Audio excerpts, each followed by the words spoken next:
আজকে বানাবো detox gold juice.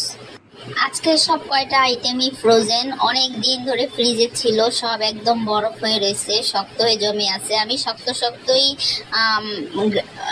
Great করব অ্যাকচুয়ালি, কারণ পরে নরম হয়ে গেলে এগুলা গ্রেট করা যায় না।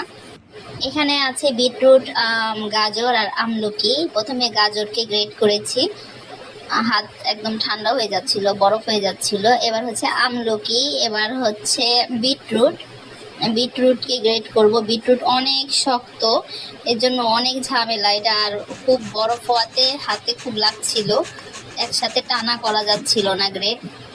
এই সব উপকরণই আমি রোজার সময় এনেছিলাম, তখনও অনেক তখন ফ্রেশ খেয়েছিলাম, আর এখন হচ্ছে ফ্রোজেন খাবো।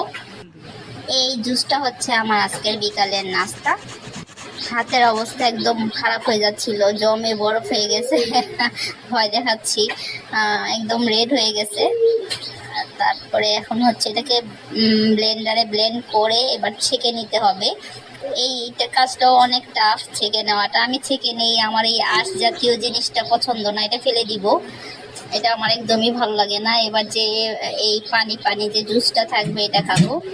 এটার উপকারিতা আমি ক্যাপশনে বলে দিচ্ছি। Thank you for watching.